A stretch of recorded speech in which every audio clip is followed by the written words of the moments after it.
Oh hey, it's Sabrina. So in this video, I'm going to be sharing with you my top 5 favorite books of 2017. Now, 2017 was probably one of my lower reading years, and I couldn't even find 7 books in 2017 that were my favorites. So it was very easy to narrow down what my top 5 picks were. So without further ado, I'm going to go ahead and share with you my top 5 books of 2017.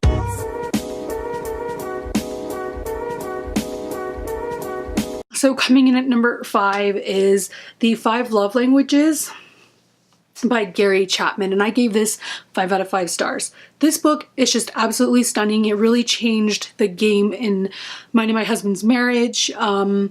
Since I am a social worker and I was a sociology major, these types of books really interest me, and so I went ahead and read it, and it really changed our communication game. So I found out that I am a words of affirmation person and my husband is a quality time person. And so just simply knowing those things made it a lot easier for us to communicate and to make things a lot better in our marriage. Okay, coming in at number 4 is The Shadow Queen, and this is book 1 in the Ravenspire trilogy by C.J. Redwine. Now, this was a really great Snow White retelling that I just thoroughly enjoyed.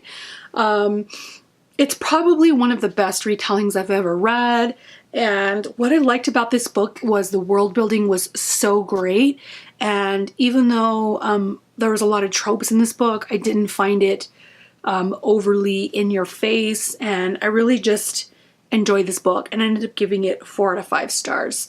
Most likely I will be reading the next book in the series this year to see how, if I really like it, see if I still feel the same or not. So I'll definitely keep you updated on that. Coming in at number 3 is probably really high up there for me for the year 2017. I finally read A Court of Thorns and Roses, and I gave that 5 out of 5 stars.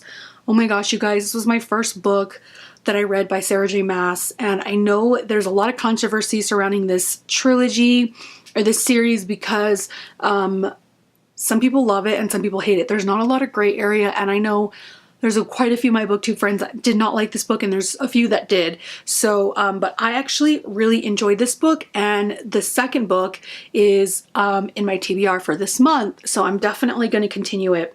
A Court of Thorns and Roses is about like different courts, so summer court, night court, spring court, all those things, and there's all these like head fairies or head fays that are in charge.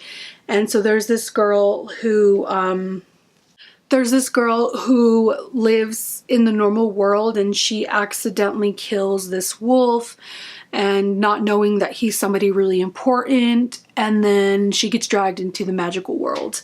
And so I really enjoyed this book. I thought it was really great, and if this is a preview of what other books by Sarah J. Maas are like, then I'm definitely gonna keep going. Coming in at number 2 is actually a middle grade or children's book that I really loved, and that is The One and Only Ivan by Katherine Applegate. When I was working at the library, we were having a book talk or a book discussion about it, and we had a whole event surrounded around this book, and so because I was leading the discussion, I read it, and I loved this so much. It's been a hot minute since I've read any kids or children's book at all, but this one was so good, and I gave it 5 out of 5 stars. The premise of the story is there's this gorilla called Ivan, and all he's ever known is living in captivity, and he's like basically a gorilla at a mall who is purely there for entertainment purposes.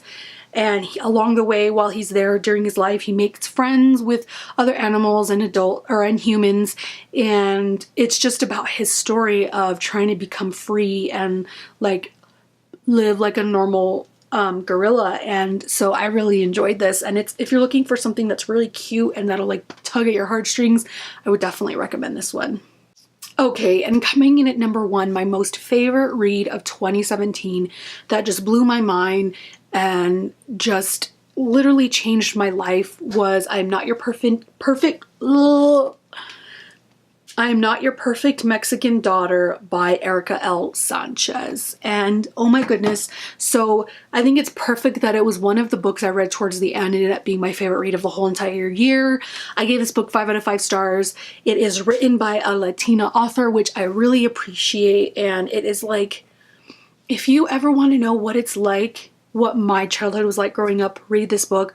Obviously, there are a lot of differences. Like, I'm the oldest daughter, and the protagonist in this is not the oldest daughter, but there's a lot of like culture things that go on within her family that was really similar to my experience. And so it's about a girl who tragically loses her older sister, and after that her family's never the same. She feels like she's a black sheep in her family and that she can never please her parents. Are always disappointed in her. They kind of just like, we're stuck with the daughter that really isn't that great. And so Julia, all she wants to do is leave, go to college, and get out of this freaking town. And oh my gosh, I connected with this book on such a deep level. There were parts where I was like almost in tears because it was like this author was taking my deepest thoughts from my diary back when I was a teenager and putting it onto this book. It was absolutely amazing.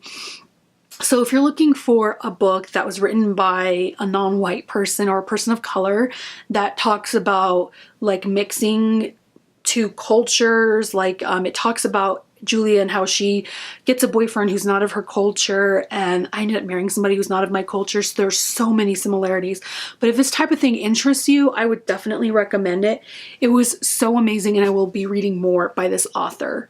So that is it for this video. I really hope you enjoyed. If you are not subscribed, I really appreciate it. Comment down below if you've read any of these books, if you liked them, if you hated it. I want to know. If you didn't like the books I liked, that's perfectly fine, but I'm curious to start a discussion. So that is it. I will talk to you very, very soon. And of course, thanks for watching.